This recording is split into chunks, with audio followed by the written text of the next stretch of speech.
Olá, bem-vindos ao Questão de Ordem. O meu entrevistado é o deputado estadual Felipe Duarte, o deputado do PP, que obteve mais de 50 mil votos para ingressar no Parlamento baiano. O deputado, bem-vindo aqui ao nosso programa.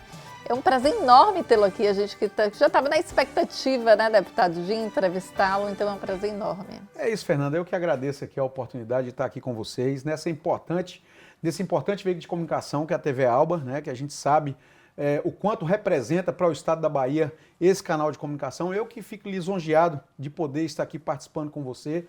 Você é uma apresentadora simpática e já tem 1 ano e meio de mandato, né? Mais de 1 ano e meio e ainda não tinha tido a oportunidade. Eu já estou muito feliz de estar aqui com vocês. Muito feliz estou eu, deputado. Eu já conhecia o senhor de nome através do deputado estadual Luiz Augusto, o qual eu tenho muito carinho e muito respeito. Eu lembro que quando o deputado Luiz Augusto decidiu não concorrer à eleição, eu o procurei, falei, deputado, não faça isso, o parlamento vai fazer falta do senhor e tal. Ele falou, mas tá vindo um aí que é Felipe Duarte e é melhor do que eu. Ele brincou, você vai ver, ele vai se eleger, né? Então, eu fico muito feliz de ter aqui o senhor que está representando tão bem todo o estado da Bahia, já que o senhor é um deputado estadual, obviamente, representa toda a Bahia e também ali a região de Guanambi e também de Brumado, que inclusive temos aqui representantes de Brumado acompanhando aqui essa gravação com o senhor. Então, muito obrigada, deputado. Eu que agradeço, estou à disposição de vocês. Para mim é uma satisfação, uma honra estar aqui. A gente trabalhou muito realmente para poder se eleger e tivemos sim o apoio, né, de pessoas importantes, como o ex-deputado Luiz Augusto, que tem o carinho de toda essa casa, né? É muito bacana quando a gente transita nos corredores aqui dessa casa e a gente, as pessoas reconhecem o quanto Luiz foi importante para essa casa, e eu também tenho que reconhecer o quanto ele foi importante, o papel dele no apoio da nossa candidatura e na nossa amizade. Eu fico muito feliz de tê-lo comigo. Deputado, falando em apoios importantes, o senhor é da região de Guanambi, o senhor é empresário em Guanambi, um empresário muito conceituado, está aqui no parlamento, como o senhor disse, há 1 ano e meio, tem se destacado tanto no plenário quanto nas comissões, faz parte da comissão como titular da CCJ, que eu costumo dizer que as comissões aqui no parlamento é como se fosse o coração, né? O coração do parlamento, é lá na comissão onde tem as discussões mais acaloradas, depois dos debates bem mais acalorados, vai para o plenário discutir e aprovar o projeto, né? Então, fala um pouco para a gente a respeito desse primeiro ano de mandato, esse quase 1 ano e meio de mandato do senhor, a expectativa que o senhor tinha de entrar aqui, de ingressar no parlamento, como foi, se foi o que o senhor esperava ou não?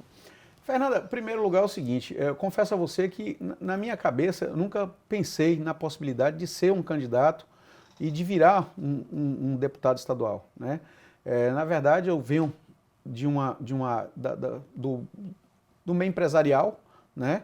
E nunca pensei, na verdade, em ser candidato a deputado estadual. Aconteceu em circunstâncias, né, das conjunturas políticas da nossa cidade, da nossa região, mas eu confesso a você que, apesar de ter um cunho muito executivo, né, que trabalho fazendo gestão de empresas já ao longo da minha vida, mas eu tenho me identificado bastante com o Poder Legislativo, tenho gostado de trabalhar, ajudado o governador a construir pontes, né, ajudado a trazer os problemas da nossa cidade, da nossa região aqui para a Assembleia Legislativa e devolver com soluções. Então eu tenho me sentido bastante feliz em poder estar aqui ajudando não só nossa cidade, mas a região e, enfim, a Bahia toda, né, que a gente é votado na Bahia toda.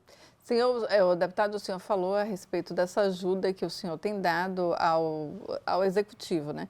O senhor foi secretário de administração também em Guanambi, obviamente saiu do executivo, teve uma experiência no executivo e está aqui no legislativo. Qual a diferença, deputado? Porque eu sempre questiono aqui legisladores que já foram prefeitos e legisladores que também almejam ser prefeitos, né? E eles dizem que é excelente ser deputado, mas que o papel do legislador é fiscalizar o executivo e também elaborar leis. Perfeito. Alguns que já foram prefeitos tentam retomar a prefeitura porque dizem que falta tinta na caneta, né? Qual a opinião do senhor a respeito disso? É a experiência que o senhor trouxe, Giovanni? Veja bem, eu fui secretário de administração, né, no governo de Nilo Coelho em 2020. Logo depois fui secretário de agricultura também, uma experiência muito bacana, que me aproximou do homem do campo, cresci, me enriqueceu muito essa experiência. Realmente é distinto, né, legislar e executar. Eu que tenho um perfil mais executivo, que venho de empresas privadas, é lógico que a gente tem que reconhecer que a dinâmica é bem mais célere quando você está executando, quando você está sobre a gestão de uma empresa, né? A gente toma decisões e quer soluções imediatas, né?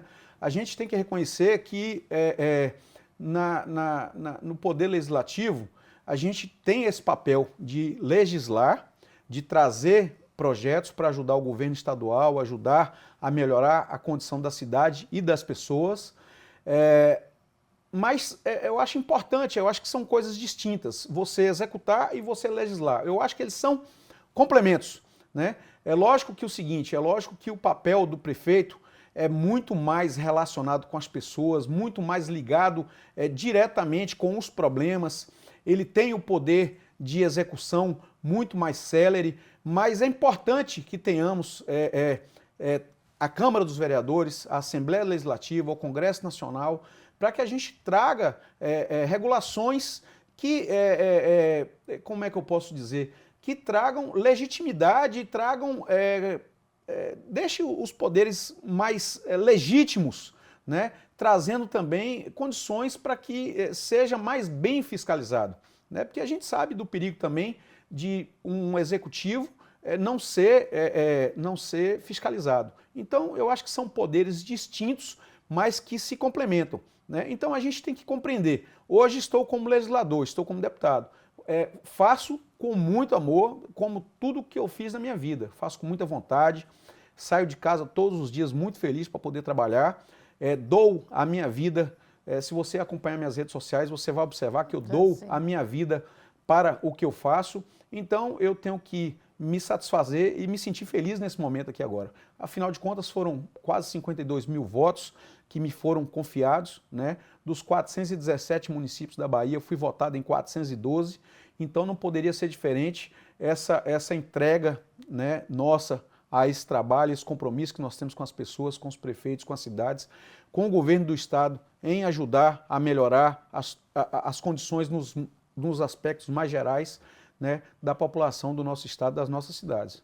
Deputado, já que o senhor falou aí a respeito do governo do estado, o senhor é do partido do PP. Perfeito. E o PP está na base, o PP não, os deputados pepistas estão na base do governo, mas o PP ainda não está na base do governo. Como é que funciona isso, deputado? Só para quem está em casa entender. Olha, veja bem, quando eu fui eleito pelo PP, né? Então, nós tivemos um desafio grande ali na transição da presidência do partido.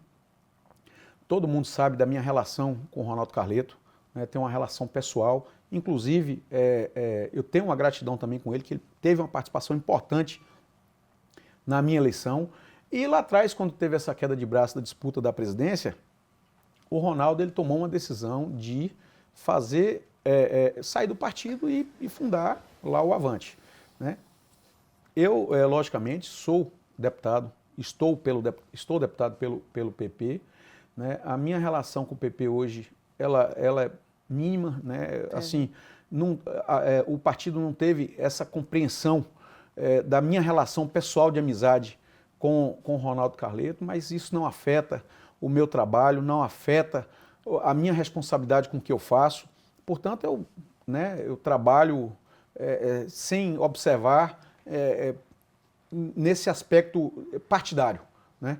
Então, eu sei que hoje a relação do PP é uma relação complicada de se compreender, porque se você observar, o PP hoje tem um camarada, um cacique importante, que é o Cacá Leão. Né? O Cacá Leão ocupa um papel importante no governo de Bruno Reis, aqui na Prefeitura de Salvador. De contrapartida, nós temos 6 deputados eleitos do PP que acompanham a base do governo. Né? Então, assim, eu acho que tem essa relação distinta. Eu acho que, sob os 2 aspectos, o partido tenta contribuir, por um lado, com os deputados junto ao governador, junto ao Estado da Bahia, e, por outro lado, né, o papel do partido em fortalecer, ajudar a fortalecer o município de Salvador. Né? Eu acho que é uma relação, às vezes, complicada das pessoas entenderem, mas, para mim, particularmente, muito fácil de vivenciar, porque eu estou como deputado. Se eu estou como deputado, eu tenho que fazer o papel de deputado, que é legislar, trazer projetos e ajudar a fortalecer o nosso Estado. Então, eu procuro não misturar muito essa relação institucional do partido com o governo, do partido com o município. Eu procuro me abster aqui a fazer o meu papel enquanto legislador. Deputado, o senhor está na base do governo e a gente sabe que terminou a eleição agora, já se pensa em outra eleição, em 2026, obviamente. Eu acho que antes de terminar já estava se pensando, né? Perfeito. E o governo, ele fez prefeitos, mais de 309, fez ao todo 309 prefeitos, a base governista. Base governista. E a oposição fez 107, se eu não me engano. Perfeito. Nós temos 417 municípios baianos. Só que na base governista, teve as prefeituras, mas as prefeituras menores. A oposição conseguiu o número de prefeitos com a base maior. Qual a opinião do senhor a respeito disso? Mas o senhor vai falar após um breve intervalo. A gente volta já já.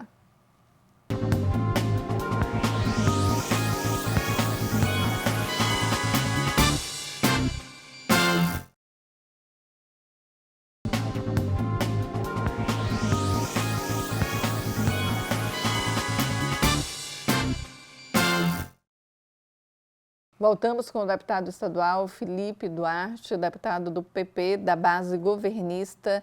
Deputado, no bloco anterior, eu percebi que o senhor elogia bastante o governo do estado e é um defensor ferrenho também da base governista. O senhor deixa claro aqui nessa entrevista, mas também deixa claro onde o senhor passa, tanto no plenário quanto nas comissões, no colegiado.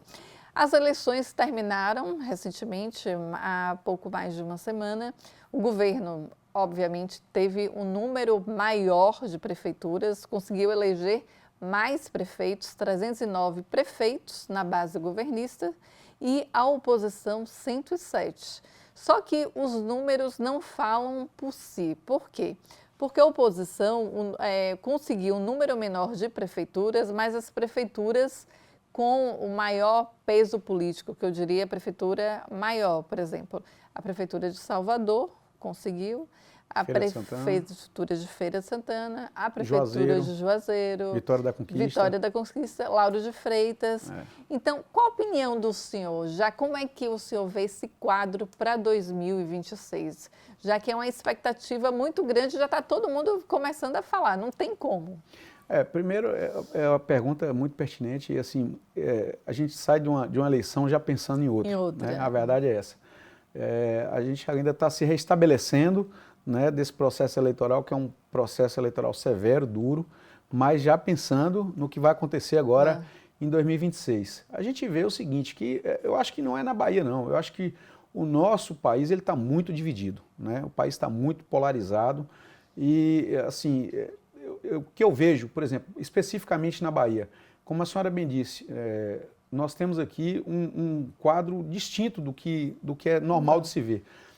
O governo hoje, o governo do estado da Bahia tem mais municípios, menos eleitores. Isso. Por outro lado, a oposição tem menos municípios e mais eleitores. Eu acho que, veja bem, a questão, como o governo hoje tem menos eleitores, mas tem mais municípios, eu acho que a condição hoje de você fazer política, ela se reverte bem. Por quê? Porque você tem mais lideranças. Né? Normalmente, as lideranças municipais, sobretudo prefeito e vereador, eles têm uma influência muito forte do que representa a expectativa das pessoas para um governo, né? A gente sabe que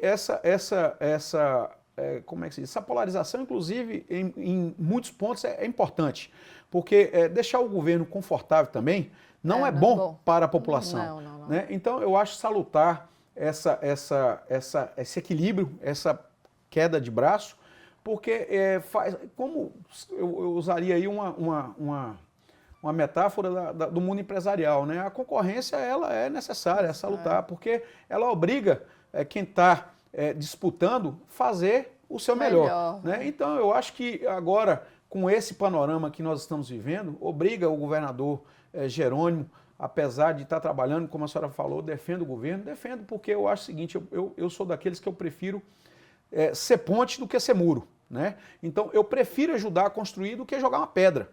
Então, eu acho que esse panorama eleitoral faz com que o governo fique mais atento, fique mais ágil, obrigue a tomar decisões mais dinâmicas, mais rápidas, porque a gente sabe que tem um cenário aí que tem que ser observado.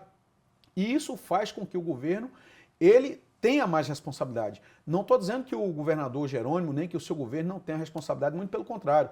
Eu acho que o governador Jerônimo é um camarada muito empenhado, aprendi a conhecer e a gostar dele depois da eleição. Né?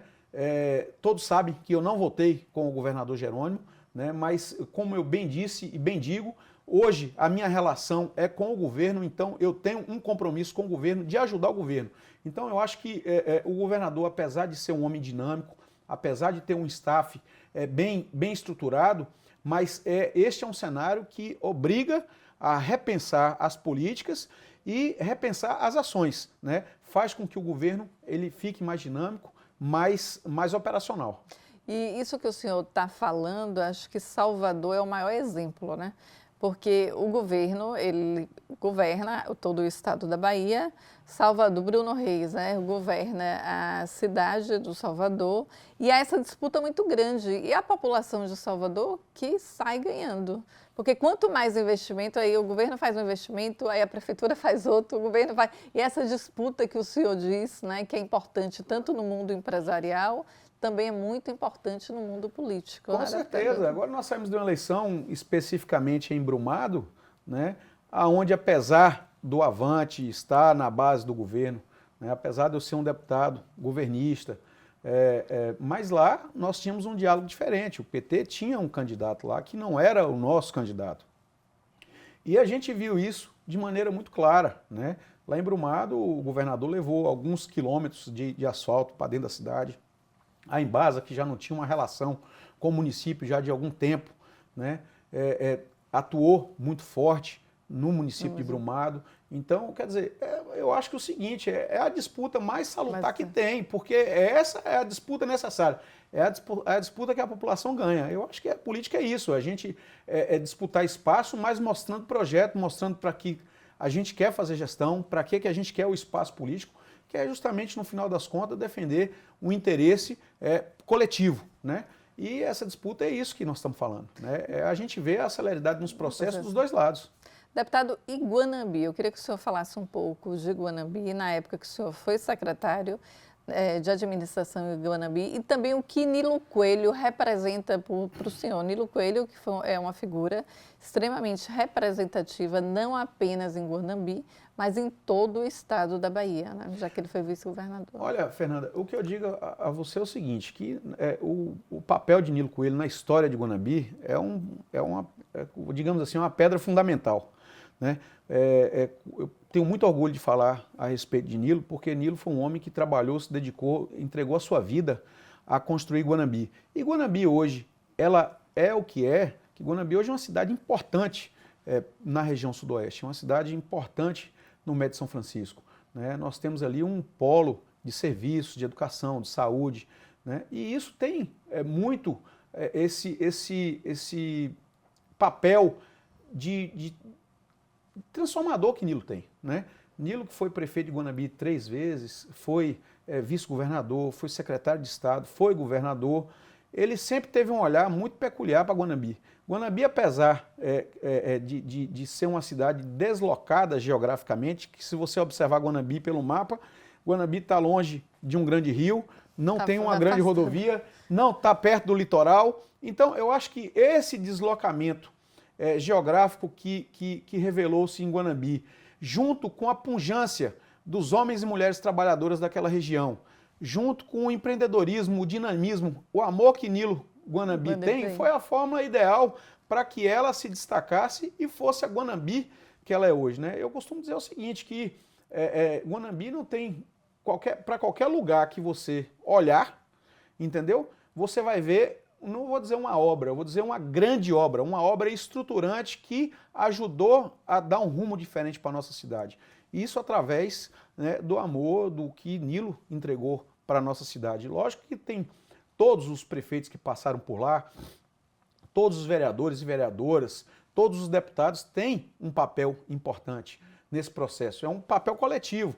Mas se você observar, fizer um recorte isolado da história de Nilo, você vai compreender o que é Nilo para Guanabi.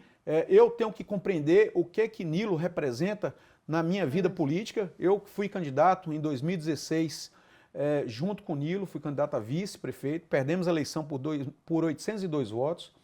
Em 2020, voltamos, fui coordenar a campanha de Nilo, junto com o Nau Azevedo, ganhamos por 10.302. Nilo fez 2 anos e alguma coisa de gestão, e infelizmente, por condições que pode se acometer a qualquer um da gente, condições de saúde, necessidade de cuidar de suas coisas, ele já não tinha mais que provar mais nada para ninguém, né? Então, eu até costumava dizer isso muito no meu discurso. Nilo ele sai do cenário político com 2 grandes certezas.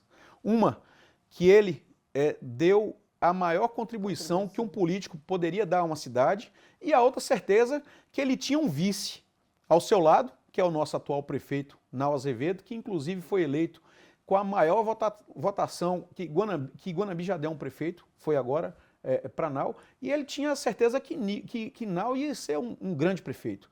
E Nau realmente, ele está fazendo honradez a esse final de mandato de Nilo e Nau, né? Porque o mandato de Nau e Zaqueu começa a partir do dia 1º de janeiro.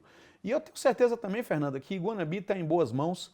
Nau é um homem jovem, que vem da escola Nilo Coelho. Eu costumo dizer também que a escola Nilo Coelho de fazer políticas, ela teve muito sucesso. Se você observar, todos não, vamos dizer assim que 90% dos atores políticos que tem na nossa cidade, eles foram derivados da escola Nilo Coelho de fazer política, né? Então, eu acho que Nilo tem um papel fundamental. Nau vem dessa escola, como eu também venho dessa escola, né? E eu tenho certeza que Guanabi, ela tende a crescer. Guanabi, que se você observar em relação a outros municípios, ela tem um crescimento exponencial em todas as grandes áreas, né? E hoje, referência na educação superior, né? Nós temos hoje 2 escolas médicas em Guanabi. Nós temos 2 escolas médicas em Guanabi. Nós temos um centro universitário. Uma cidade pequena, né? Uma cidade pequena, relativamente pequena, 100.000 habitantes.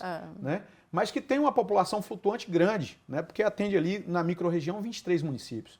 Né? Então, Guanabi está muito bem assistida. Guanabi está na mão de um homem sério, que é compromissado. Não é à toa que ele teve lá 80,43% dos votos. Ninguém recebe uma votação dessa se não detém a confiança da população. Mais de 40 mil votos. Mais de 42 mil votos. 42. Então, em cidade nenhuma, a população não deposita essa confiança a um gestor que não merece essa confiança, né? Então, eu acho que Guanabi está num cenário bastante bacana, né? Evoluindo bastante.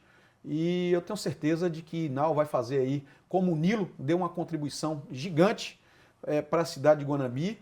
Eu posso dizer à senhora hoje, com muita tranquilidade, que apesar dos 11 meses que Nau está fazendo gestão, se Nau hoje não fosse novamente prefeito, o nome dele já estaria na história, porque foi o prefeito que mais fez em menos tempo, né? E aí eu posso afirmar aí para a senhora, o maior programa de pavimentação asfáltico que Guanabi assistiu está sendo agora no governo de Nau, escola de construção de escola construção de escola de tempo integral na zona rural, hospitais, PSFs, enfim, cuidado com as estradas vicinais. Nós temos lá hoje já se passam de 750 quilômetros de estradas vicinais recuperadas. Então, quer dizer, você prova que o camarada em 10 meses, ele tem domínio e ele aprendeu com o Nilo Coelho.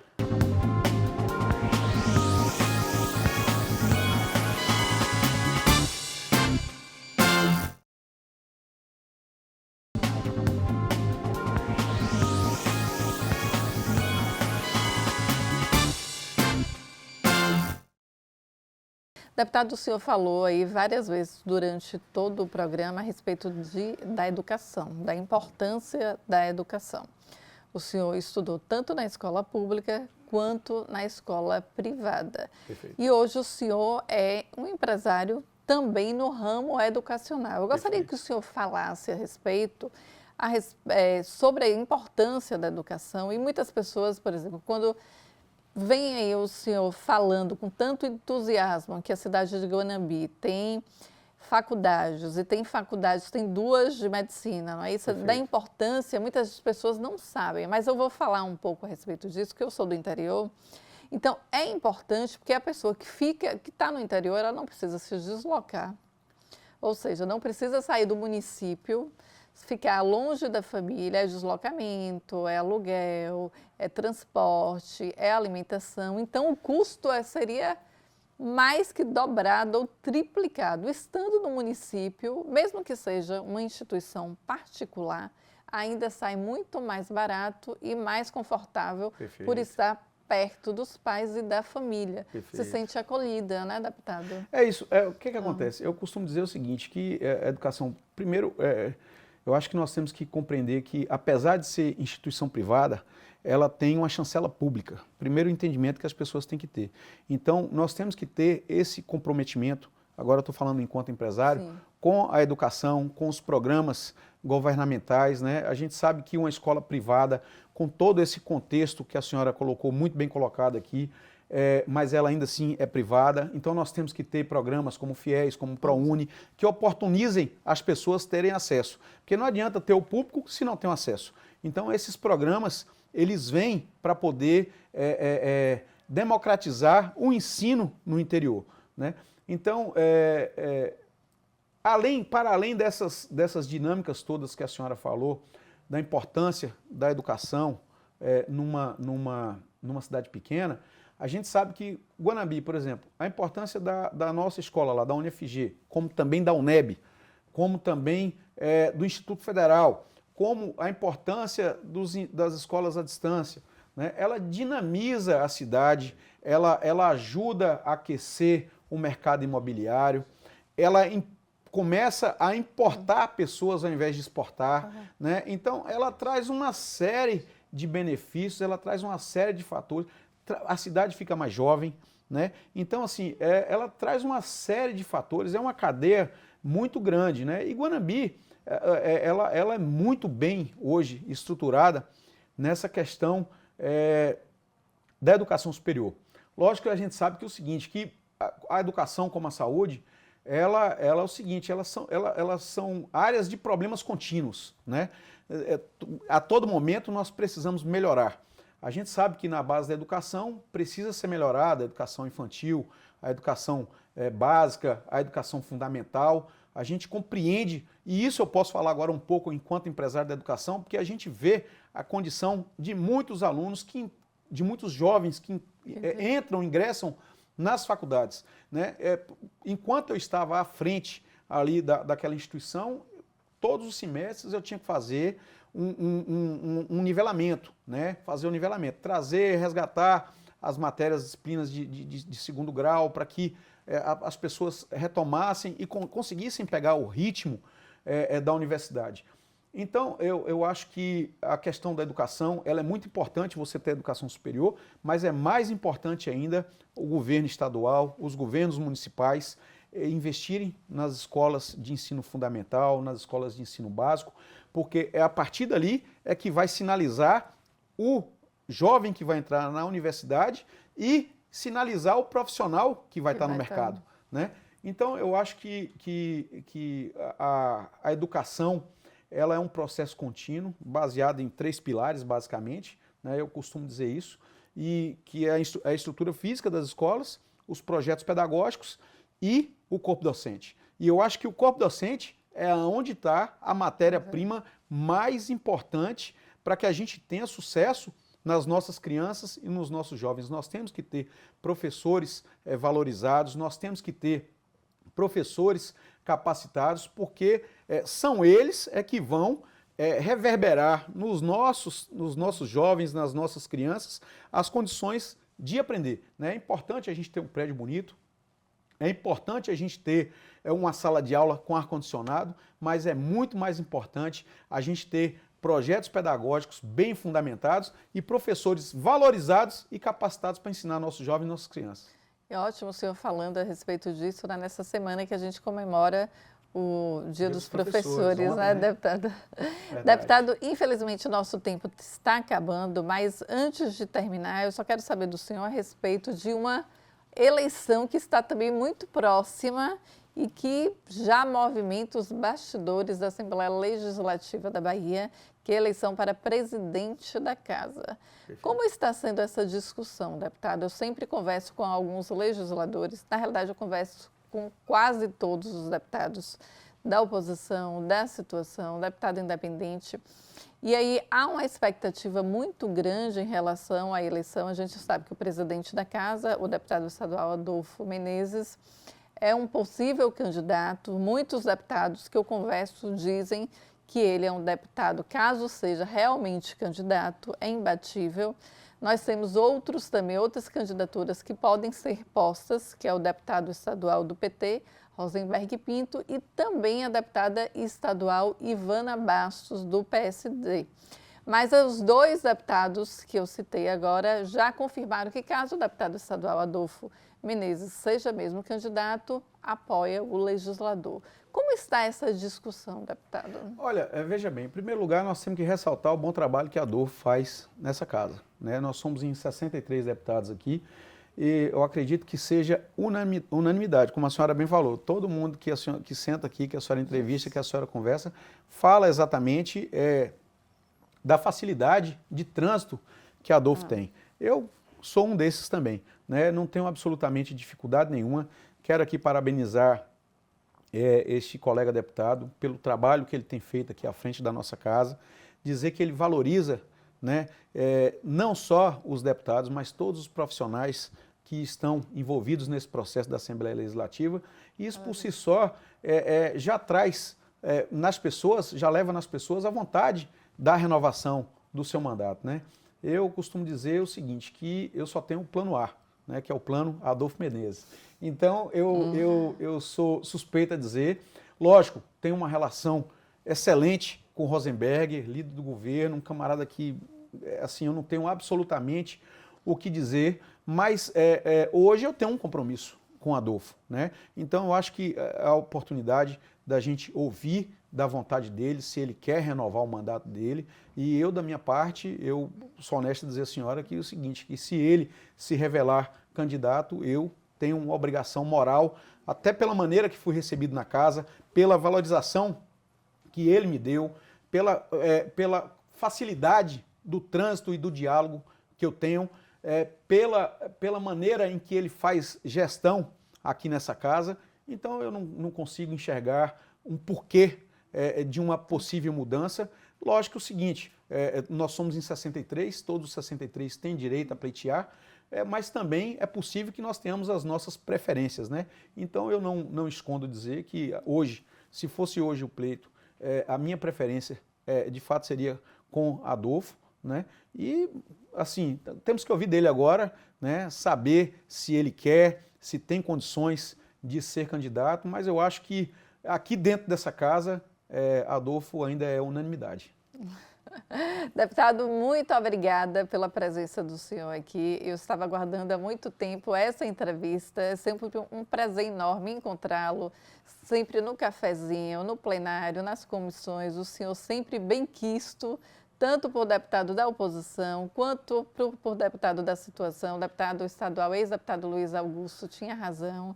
Então, parabéns pelo seu trabalho durante 1 ano e meio aqui no Legislativo Estadual.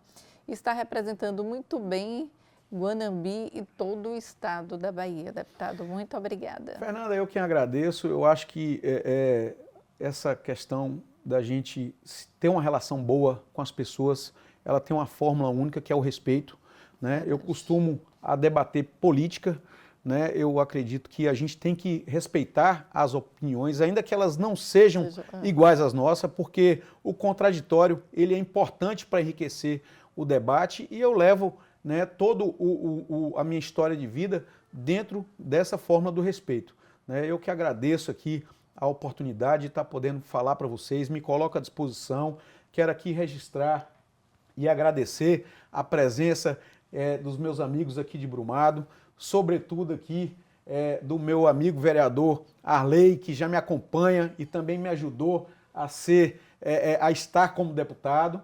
Né, deixar aqui o meu abraço a todo o povo de Brumado, a todo o povo de Guanambi, a todo o povo da nossa região, e dizer que nós estamos aí para trabalhar, servir. E eu digo o seguinte também, Fernanda, que o nosso lema, meu nome é trabalho e meu apelido é hora extra. Então, o negócio é trabalhar, trabalhar e trabalhar. Obrigada, deputado. Muito obrigada. Eu que agradeço. A gente fica por aqui. Até o próximo programa.